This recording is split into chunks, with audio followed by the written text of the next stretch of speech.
자, 그러면 라이트웨이트라는 힐셋 브랜드부터 간단히 좀 말씀드리겠습니다. 라이트웨이트 하면은 사실 예전에 제가 입문할 때는 거의 꿈의 힐셋이었습니다. 가격도 거의 안드로메다였는데, 만약에 내가 나중에 끝판왕 자전거를 산다면 마지막은 아마도 라이트웨이트 힐셋이 아닐까? 라는 그러한 상상을 하면서 거의 전설 속의 동물 같은 그런 거였었는데요. 이게 이제 림브레이크 시절에는 이 라이트웨이트라는 브랜드 이름에 걸맞게 진짜로 라이트웨이트였습니다. 라이트웨이트 오베마이어가 아마 900g대 휠이 출시를 해가지고 정말 그때 당시에는 최고의 힐셋이었는데요. 기술도 기술인데 그 선수들이 협찬을 안 받고 일부러 기록으로 위해서 자비로 라이트웨이트를 구매를 해가지고 대회 같은데 우승하고 이래가지고 되게 유명해진 힐셋이, 이 브랜드 자체의 그 히스토리는 그렇게까지 오래된 브랜드는 아니거든요. 제가 알기로는 1900년도 후반이나 2000년도 초반 이쯤이라고 알고 있습니다. 그래서 이 힐셋에 대해서 저는 3개를 타봤는데 어쩌다 보니까 탄 겁니다. 그래서 그렇게 3개를 타봤는데, 우선 라이트웨이트의 가장 기본 힐셋부터 소개를 드릴게요. 이게 그리고 이제 튜블리스 시대로 넘어오면서 여러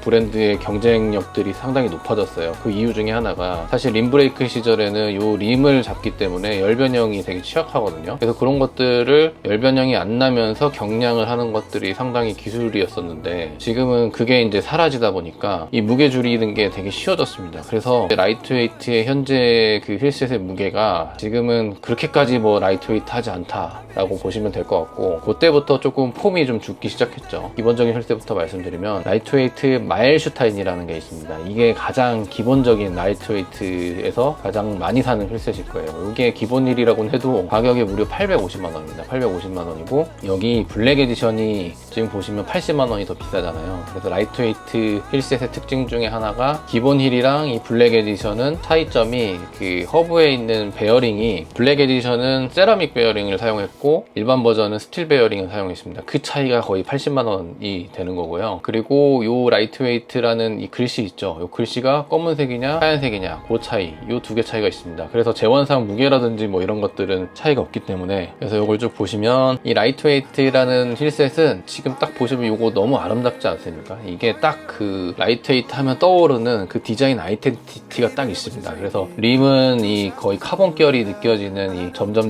이렇게 박혀있는 그 내추럴한 카본 그런 무늬, 그리고 요 스포크는 두꺼운 카본 스포크가 일체형으로 들어가가지고 강성이라든지 뭐 이런 것들에 대해서 상당한 이점이 있고, 다만 이게 끊어지면은 이제 전체를 다 교체해야 되기 때문에 어떻게 보면 라이트웨이트는 이제 보험 같은 거를 들어서 사용을 하는 그런 사람들이 많이 있죠. 자체 보험 패키지도 출시를 했고요. 요즘 보면 얘네들 보험 장사하는 것 같아요. 그래서 저도 이제 많이 당했는데, 그래서 이러한 고유한 아이덴티티가 있다. 그래서 이런 디자인은 사실 라이트웨이트가 유일하고 독보적이기 때문에 딱 내가 이 라이트웨이트 힐을 꼈을 때 야, 쟤 라이트웨이트네 라고 이제 바로 느낄 수 있는 그런 디자인이고, 요게 되게 신기하게도 림이 지금 이게 48mm인가 그렇거든요. 그러면은 원래는 하이림이 아니잖아요. 그래 기본적인 휠인데 이거를 원래 에어로 프레임에다가 50mm 휠을 끼면 상당히 뭔가 좀 빈약해 보이거든요. 근데 희한하게 라이트웨이트 힐을 딱 끼면은 도그마에도 그렇고 에어로 힐에 상당히 잘 어울려요. 그래서 그런 독보적인 디자인이 조금은 독보적이다 라고 말씀을 드릴 수가 있고, 이게 무려 930만 원짜리 휠인데 이 허브가 DT 스위스 최상급 허브가 아닌 DT 스위스 240이 들어갔습니다. 최상급보다 한 단계 떨어진.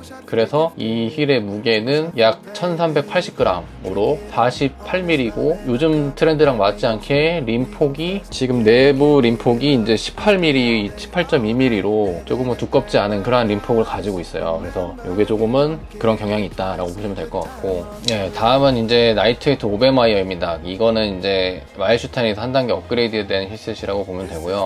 오베마이어랑 그 마일슈타인이랑 다른 점은 사실 생긴 거 거의 똑같이 생겼고, 림이랑 이제 스포크까지는 동일한 걸로 알고 있습니다. 요 데칼은 다르고, 대신에 오베마이어는 아까 DT 스위스 허브가 240에서 180으로 이제 업그레이드가 된 차이가 있고요. 그래서 요것도 블랙이랑 일반이 있는데, 블랙 에디션은 아까와 마찬가지로 80만 원이 더 비싼 1070만 원이 되겠습니다. 1070만 원, 170만 원 아니에요. 1070만 원. 생긴 거는 거의 똑같고 똑같은 디자인을 가지고 있는데 이제 오베마이어 에보라고 이렇게 써 있고요. 그리고 거의 다 이제 비슷합니다. 마일슈타인이랑 거의 다 비슷한데, 이것도 1230g 이게 이제 150g 정도 감량이 됐죠. 근데 그 감량은 허브가 DTCS 180으로 변경되면서 240에서 업그레이드 됐다라고 보시면 될 것 같습니다. 이 라이트웨이트에서 예전에 경량 끝판왕이라고 불리던 그런 휠입니다. 마찬가지로 림폭이라든지 18.2. 그래서 얘는 한 26cc 타이어 정도 껴야 제대로 된 성능이 나와요. 28cc 끼면은 성능이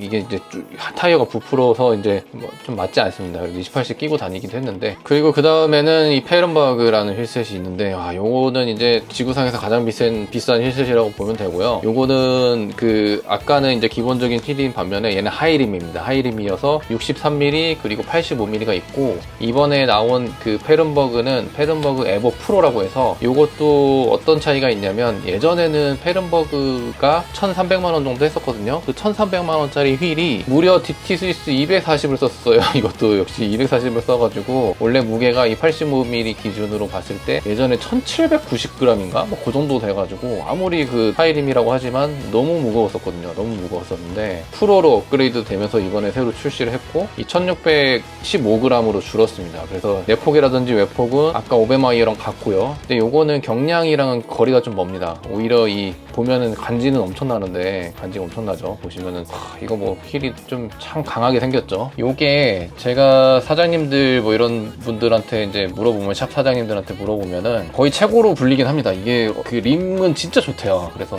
평지 항속성은 타의 추종을 불허하고 지구상에 존재하는 휠 중에 가장 그 림은 좋다고 합니다. 당연히 근데 이 가격인데 안 좋으면 안 되겠죠. 대신에 이것도 이 림이 이제 일체형이기 때문에 여기 림을 교체를 할 수가 없어요. 그래서 똑같이 나이트웨이트는 다 전부 다 그러한 그 장점이자 단점을 갖고 있는 게 이제 특징이고, 이것도 외폭이 옛날 스타일이어가지고 림폭이 이제 쪽림이 아니라 이렇게 좀 얇은 18.2mm라서 조금은 요즘 트렌드 기술은 아니지 않을까? 뭐 이런 조금 우려심은 좀 드는 휠셋입니다.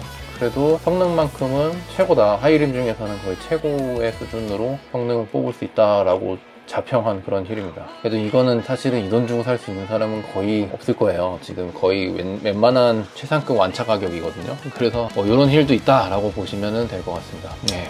그리고 이번에 오늘 그 소개 전체 비교한 아트라는 모델이 있는데, 요게 라이트웨이트는 기본적으로 뚱님이 아니라고 했잖아요. 근데 이제 새로 발표한 휠인데 이게 뚱님입니다. 근데 보면은 스펙적으로는 지금 가장 진보됐고 라이트웨이트 중에서도, 그리고 가장 가벼운 휠셋이라고 보면 되는데, 보시면 휠이 라이트웨이트 같지가 않아요.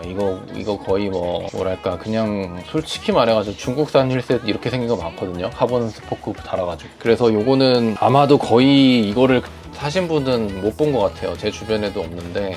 그래서 스펙을 보시면 1190g으로 라이트웨이트 휠셋 투블리스 디스크 휠셋 중에서는 가장 낮은 무게를 가지고 있고요. 요거는 이제 뚱님이 됐습니다. 드디어 22.9, 거의 23mm 내폭, 외폭이 28.6으로서 거의 최신 트렌드 휠을 이제 따라간다고 보시면 될 것 같고, 그리고 요것도 DT 스위스 180 허브를 사용을 해가지고, 이제 이거는 이제 기존 거의 방식을 재설계해가지고 완전히 설계를 바꿨고, 그래서 뚱님과 감량을 좀 해서 스펙적으로는 상당히 좋을 거예요. 이거 아마도 휠 자체는 엄청 좋을 겁니다. 제가 타보진 않았지만 엄청 좋지만, 가격 대비 이 성능이 별로라고 생각이 되는 게, 사실 이거 살 바에는 저는 그냥 MB 프로가 훨씬 나은 것 같거든요. 왜냐면 라이트웨이트 이 돈 주고 사는 이유 중에 하나가 나 라이트웨이트예요 라는 아이덴티티가 있어야 되는데, 그거조차도 이제 거의 없고, 그 다음은 프린스턴입니다. 프린스턴 카본웍스도 제가 예전에 한번 타봤었고, 그때 60mm 그 휠 있잖아요. 6560. 요거의 이제 구형 모델을 좀 탔었고요. 프린스턴은 예전에 도그마가 이제 이 휠의 스폰을 받아가지고 유명해지기 좀 시작했고, 이것도 미국 휠셋입니다. 그래서 대표적으로는 두 가지 모델을 좀 많이 이제 이용을 하시는데, 6560. 그래서 이게 이제 웨이브 모양이잖아요. 이게 예전에는 집 휠셋이 이 웨이브가 처음 나왔었고, 그리고 카본웍스가 또 나왔는데 서로 이제 특허 막 분쟁하고 싸운 적이 있었어요. 근데 서로 이거 어떻게 된다 결론은 잘 났으니까 아직까지 이제 웨이브 물결을 가지고 있겠죠. 그래서 이제 6560 같은 경우에는 65mm, 이 볼록 튀어나온 그 넓은 데 있잖아요. 여기는 65mm, 들어간 부분은 이제 60mm 해가지고 6560 이런 그 어떻게 보면 60 60mm대 힐셋이라고 하이림이라고 볼 수 있죠. 그런 힐셋인 거고, 이거 같은 경우에는 보시면 이제 허브가 지금 새로 나온 에볼루션 2라고 하는데 택틱 신형 허브가 들어갔어요. 그래서 허브 자체가 엄청나게 지금 경량이고, 그래서 이게 이제 65mm 힐셋인데 6560 60mm대 힐셋인데 무게가 어딨냐, 아마 1250g인가 그럴 거예요. 진짜 미쳤죠. 거기 스펙은 깡패인 수준이고, 어떻게 보면 현존하는 스펙 중에서 가장 좋은. 네, 그래서 힐셋을 보시면 두 가지 종류가 있는데, 이게 예전보다 지금 버전이, 최신 버전이 에볼루션이 있고 지금 에볼루션 2가 있거든요. 에볼루션 2가 기존 거랑 디자인은 거의 동일한데 지금 허브가 경량 허브로 바뀌었습니다. 그래서 경량을 상당히 많이 했고, 그래서 보시면 6560을 한번 볼게요. 에볼루션 2,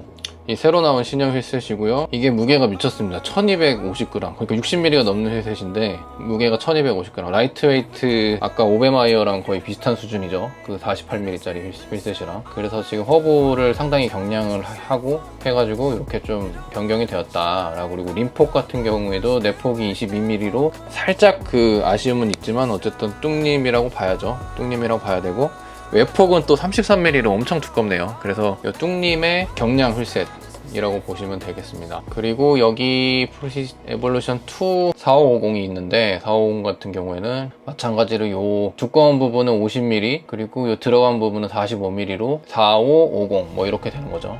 그리고 얘는 무려 1200g입니다. 1200g. 그래서 이 스펙이 아까 라이트웨이트 1100만원짜리, 얘도 만만치 않긴 한데 가격이 1100만원짜리 힐셋이랑 거의 유사하다라고 보시면 될 것 같습니다.